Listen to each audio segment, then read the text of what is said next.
상속세 왜 이렇게 부담이 됐을까 알아보는 일상 상식입니다. 상속세 개편에 대한 정부 발의가 있고요. 신문기사가 올라오고 있습니다. 상속세 도대체 어떻길래 중상층 세금이 됐을까입니다. 불과 5년 전까지만 해도요, 상속세 대상이 된다고 하면 재산 규모가 좀 있다, 부자다 라는 소리 들을 법도 했어요. 이유는 2018년 사망자 29만 명 중에 상속세 내는 사람은 8,000명이었어요. 상위 2%에 해당하기 때문인데요.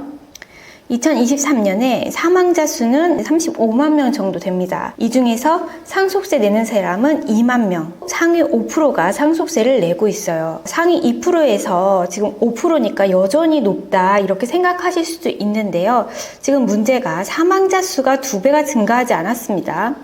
그런데 상속세를 내는 사람이 2배가 증가했어요. 8,000명에서 2만 명으로 증가가 된 것입니다. 가장 큰 원인이 뭘까요? 바로 부동산 가격의 상승이죠. 5년 사이에 부동산 가격이 급격히 상승을 했습니다. 사망자 수의 증강보다 의미 있는 것은 지난 5년간 부동산 가격이 상승했기 때문입니다. 수도권에요. 집 한 채 있어도 상속세를 내야 되기 때문인데요. 이렇게 되면 중산층 세금 폭탄 아니냐 이런 기사가 나오는 게 괜히 있는 말이 아니죠. 수도권의 집 한 채 중위 가격이 10억 원이라고 합니다. 이 중위 가격 수준의 아파트 한 채만 있어도 상속세를 내야 하는데요. 자, 사망자 수를 한번 보겠습니다. 통계청에서 가져온 자료인데요. 2018년도에요. 비교를 하면은 거의 30만 명이 조금 안 됐어요. 근데 23년도에 작년 기준으로 보면요. 35만 명이 됐으니까 조금 상승을 했는데 상속세를 내는 대상이 8,000명에서 2만 명, 거의 2배나 상승을 했다는 거예요. 그래서 10억 원 아파트 한 채 있는 상속세 얼마인데 이렇게 물어보실 텐데요. 거의 8천만 원에 가까운 돈이 나옵니다. 이 돈을 얼마 만에 내야 되냐? 바로 상속일 말일부터 6개월이에요. 6개월까지 8천만 원의 현금을 준비해야 되는 상황이 되는 겁니다. 이 8천만 원의 세금 어떻게 나왔나 보면요. 부모님 중에 한 분이 일찍 돌아가시고 다른 한 분만 살아계셨어요. 자녀가 2명입니다. 이 경우에 상속세가 8,600만 원이 나왔어요. 어머니가 돌아가신 날부터 6개월까지 신고하고 납부도 해야 되는 거죠. 자, 혼자 계신 어머니가 사시던 집이 10억 정도 했는데 여기에는 일괄공제 5억 원이 적용이 됐고요. 장례비 공제가 최소 500만 원이 적용이 됩니다. 10억까지 공제되는 거 아니야? 라고 물어보실 수 있는데요. 우선은 상속 인적공제를 알 필요가 있어요. 인적공제는요, 일괄공제와 배우자 공제가 포함이 되는데요. 아버지가 먼저 돌아가셨기 때문에 배우자 공제가 적용이 안 된다는 겁니다. 그래서 어떤 집은 배우자 공제가 최소 5억 원이 적용이 되고요. 여기에서 30억 원까지도 적용이 가능해요. 하지만 배우자가 있을 때 해당한다는 거죠. 지금 이 경우에는 배우자가 없기 때문에 일괄공제를 적용하고요. 일괄공제 5억 원 하고 2억 원 기초공제에 인적공제라고 해서 자녀 수의 인당 5천만 원을 적용하는 인적공제가 있어요. 이 금액을 비교해서 둘 중에 큰 금액으로 인적공제를 적용하게 됩니다. 자녀가 2명이면요. 1인당 5천만 원씩 2명 이렇게 적용을 해야 돼요. 그럼 1억 원이죠. 1억 원에 기초공제 2억 원을 더하면 인적공제가 3억 원입니다. 따라서 이 3억 원하고 5억 원하고 비교하면 당연히 5억 원이 크기 때문에 이분은 5억 원만 적용이 되는 거예요. 이렇게 되면 10억 원짜리 집을 받았을 때 5억 원을 차감하고 나머지 5억 원에 대해서 세금을 내야 된다는 계산이 되는 거죠. 자, 일괄공제를 한번 보면요. 우리 정부에서 지금 인적공제를 인당 5억까지 올리자 그 얘기를 계속 나오고 있거든요. 근데 실제로 상속세 계산을 할 때는 이 일괄공제와 자녀공제 그리고 그 밖에 인적공제를 비교한다는 점이에요. 그동안에는 자녀가 인당 5천만 원밖에 공제가 안 되기 때문에 6명 정도가 있으면 3억 원의 자녀공제를 받을 수 있죠. 기초공제 2억 원을 더하면 일괄공제 5억 원과 같아졌습니다. 5억 원보다 더 많이 받으려면 자녀가 6명은 넘어야 돼요. 그 밖에 장애인이라든지 65세 이상 경로자 그리고 미성년자 이런 경우를 제외하면 우선은 기본적으로 자녀만 있을 때 상속인이 해당이 됩니다. 자, 일괄공제는요. 신고 기한 내 신고, 무신고더라도 나중에 신고를 하게 되면 5억 원을 적용을 해줘요. 배우자가 단독일 때는 일괄공제는 안 되고요. 배우자만 상속받을 경우에는 배우자 혼자 상속받더라도 상속 포기하거나 협의 분할하더라도 최소 5억 원을 해줍니다. 따라서 배우자의 경우에는요, 이 배우자 공제 5억 원과 자녀가 없을 때는 기초 공제 2억 원을 해주는 거고요. 배우자가 아닌 자녀들의 경우에는 기초 공제랑 자녀 공제가 합쳐져서 일괄 공제보다 큰지 비교하게 되는 겁니다. 따라서 거주자의 사망으로 상속이 개시되고 기초 공제와 기타 인적 공제액이 5억에 미달하면요, 기초와 기타 인적 공제를 일괄해서 최소 5억 원까지는 공제를 해주겠다는 뜻입니다. 이렇게 일괄 공제가 적용이 됐고요. 재산이 10억일 때요, 채무가 없다고 가정을 하고 500만 원의 장례비를 최소 공제해줍니다. 여기에 상속 채무와 공과금, 장례비를 차감한 금액에 일괄 공제가 적용이 됐죠. 일괄 공제가 적용이 돼서 최소 5억 원이 공제가 됐다. 그럼 이 차감된 금액이 과세 표준인데요. 과세 표준의 산출세액을 계산하면은 1억 원 초과 금액의 20% 그리고 1억 원까지 10% 해서 8,900만 원이 나오는 거죠. 6개월 안에 신고할 경우 3% 신고세액공제까지 적용한다고 하면 8,600만 원을 이제 납부해야 됩니다. 일시 납부할 수도 있고요. 분할 납부할 수도 있고요. 또 연부연납이라는 제도도 있어요. 하지만 우선은 현금으로 이 돈을 납부해야 된다고 봤을 때 8,600만 원이 부담스러운 금액이죠. 그리고 이 아파트를 팔지 않았다 할 때는 상속인들이 본인들의 현금으로 또 내야 하는 그런 어려움이 있어요. 주택 하나 상속받았는데 어떻게 8천만 원을 내냐, 이거 정말 말이 안 된다, 이렇게 생각을 하면서 그동안 고액 자산가들만 내던 상속이 이제 아파트 가격이 상승하면서 해당이 되게 된 거예요. 작년 상속세 대상이 거의 2만 명에 해당하고요. 1년 새 역대 최대 증가했다. 사망자의 수는 2018년도 29만 명에서 35만 명까지 그렇게 증가하지가 않았는데 어떻게 상속세 과세 대상이 증가하냐고 보면요, 상속세는 돌아가신 분의 재산 가격이 상속 공제 이상으로 되면 과세 대상자가 해당이 되는 거죠.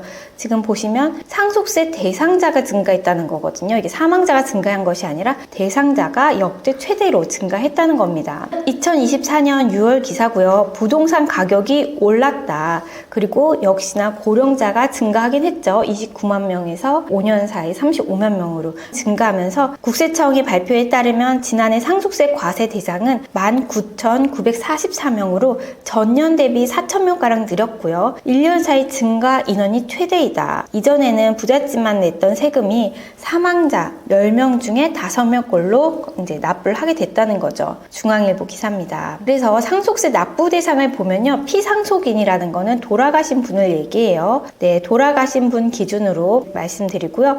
2018년도에 한 8,000명 정도 납부 대상이 됐는데 지금 19,000명, 2만 명 가까이 상속세를 내야 한다는 겁니다. 상속세 과세 대상이 급증한 이유, 다만 돌아가신 분의 숫자만 늘어난 것이 아니다.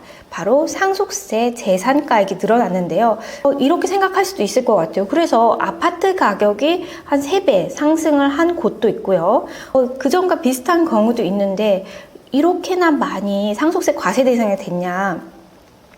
비단 아파트 가격의 상승만 있는 건 아닙니다. 바로 재산 평가의 방식이 2019년부터 바뀌었어요. 2024년 서울경제 기사를 보면요, 2023년 조세 심판원, 이것은 국세청에서 과세를 하게 되면요, 조세 심판원에 가서 소송을 먼저 하고 행정소송 단계를 지난 다음에 법원으로 가서 소송을 하게 됩니다. 따라서 조세 심판원을 거쳐야 되는데요, 이 심판원에서 과세관청, 국세청과 납세자의 과세에 대해서 적정한지 다툼이 있는 겁니다. 이것을 과세 불복이라고 하는데요. 불복 건수가 300건으로 역대 최고였고요.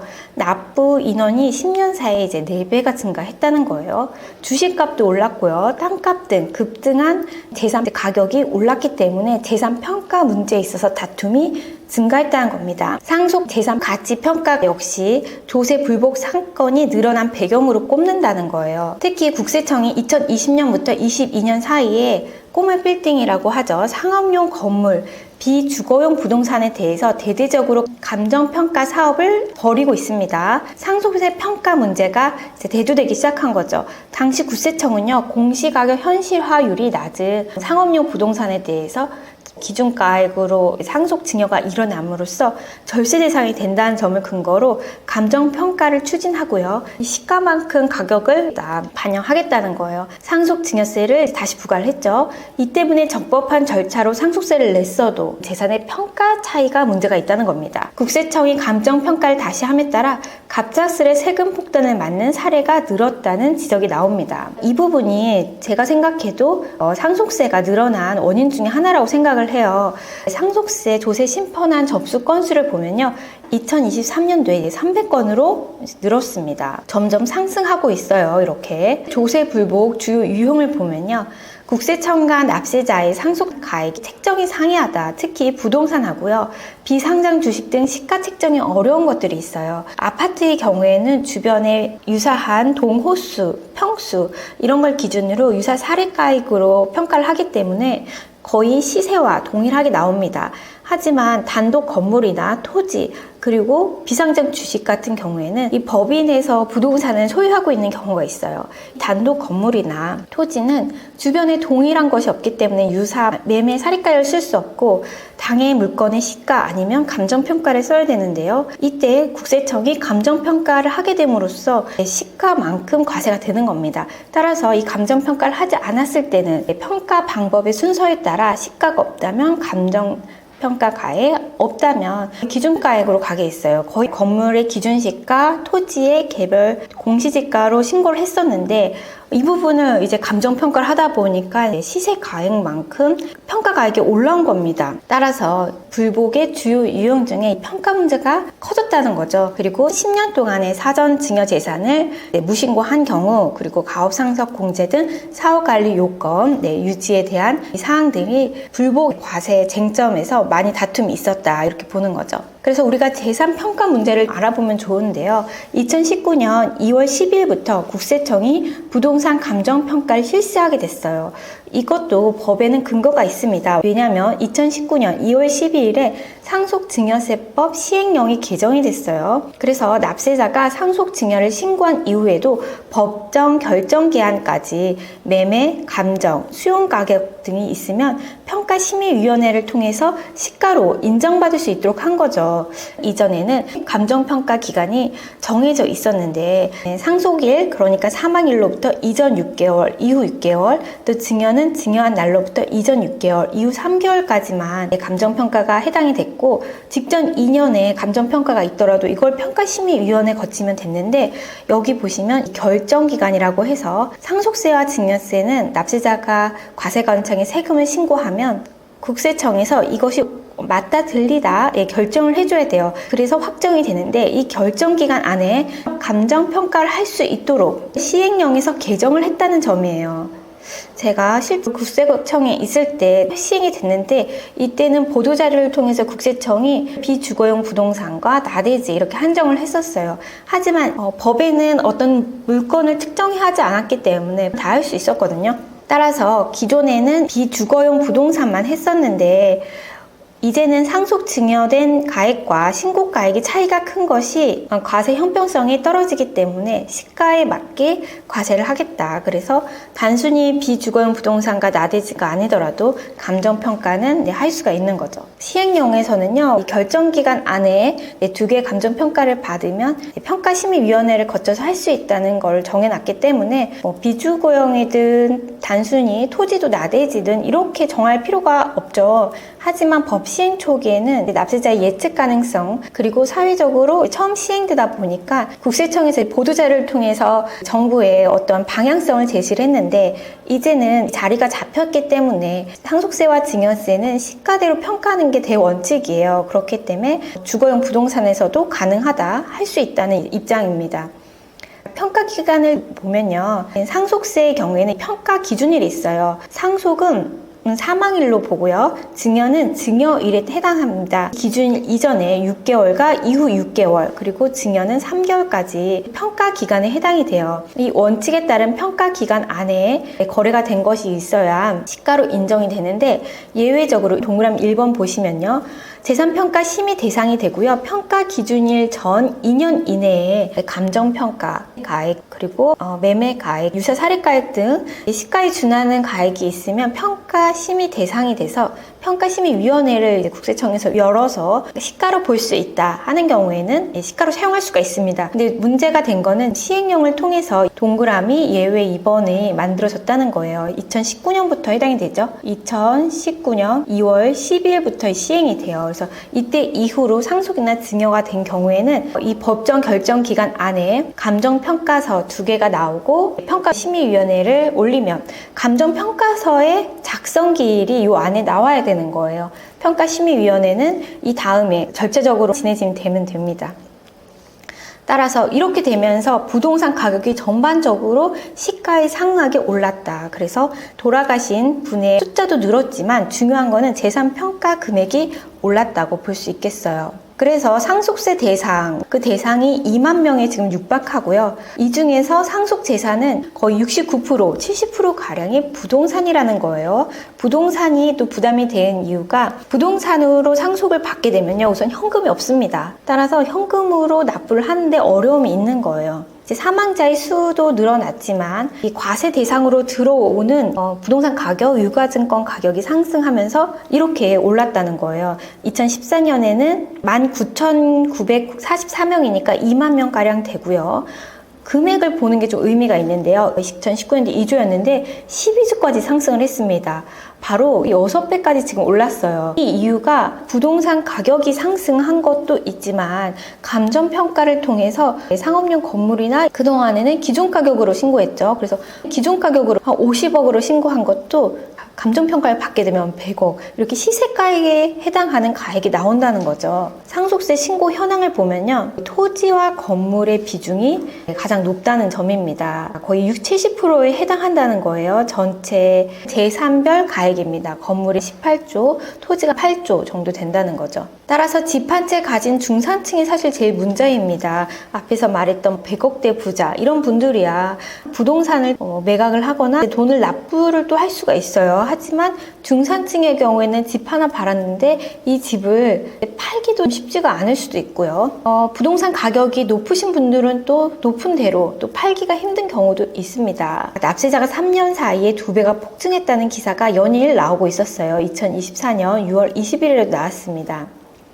2019년도에 보시면은 상속재산 중 부동산 가액이 여기 68%에 해당이 되고요. 네, 그리고 공제 한도가 부동산 가격이나 상속재산 가격이 상승함에도 불구하고 27년째 그만큼 올라오질 않았던 거예요.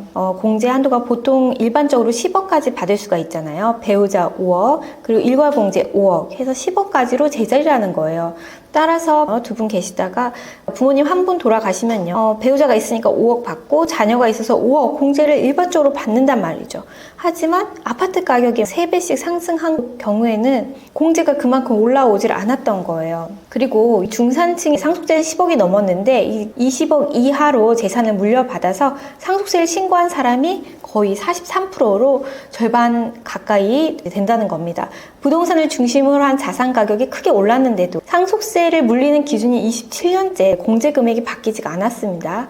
그래서 사회의 가격 변동을 공제가 따라오질 못했어요. 43%가 10억에서 20억 원을 사이의 재산을 물려받았다는 겁니다. 당초에는요, 2021년 처음으로 5,000명대 납부 대상이 됐다면 뒤에 1만 명까지 올라가는 데는 9년이 걸렸는데요.